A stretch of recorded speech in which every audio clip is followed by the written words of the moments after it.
नमस्कार, NMF news देख रहे हैं आप। मैं हूं आपके साथ अभिषेक पुंडीर।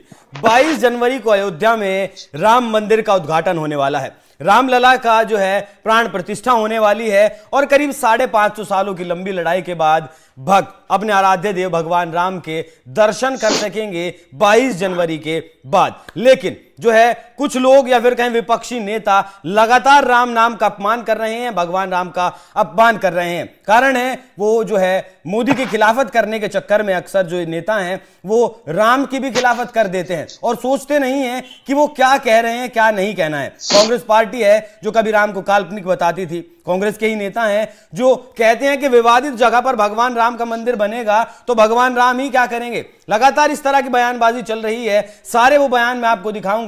लेकिन एक ताजा मामला सामने आया है महाराष्ट्र से, जहां एनसीपी नेता शरद पवार की जो पार्टी है एनसीपी, उसके एक नेता है जितेंद्र आह्वाड। उन्होंने एक बयान दिया है और कहा है कि भगवान राम मांसाहारी थे, वो शाकाहारी नहीं थे।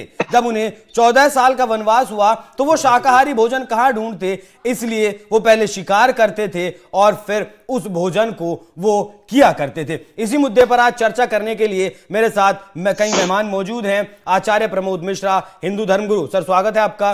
राज शर्मा, कांग्रेस के प्रवक्ता हैं, आपका स्वागत है सर। पंकज परसून, वरिष्ठ पत्रकार। आज सभी से हम जानेंगे कि जितेंद्र आह्वाड ने जो बयान दिया है उसमें कितनी हकीकत है या फिर वो किस राजनीतिक परिप्रेक्ष्य में दिया गया है। सबसे पहले मैं जो है आचार्य प्रमोद मिश्रा जी के पास जाना चाहूंगा इस बयान को लेकर, जो जितेंद्र आह्वाड ने कहा है कि भगवान राम मांसाहारी थे। सर, इस पर आप क्या कहेंगे?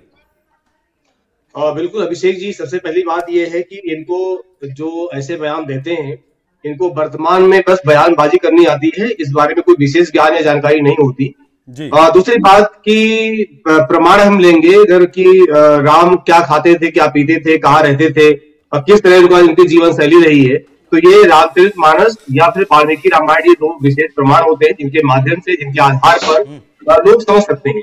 लेकिन इस तरह से कुछ भी कह देना, यानी अब ये सनातनियों के आराध्य हैं राम और इस समय अयोध्या में राम मंदिर पर विशेष कार्य चल रहा है और कुछ ही समय में, कुछ ही दिनों में वहां पर वो विराजमान होने वाले हैं, उनकी स्थापना होने वाली है, प्राण प्रतिष्ठा होने वाली है।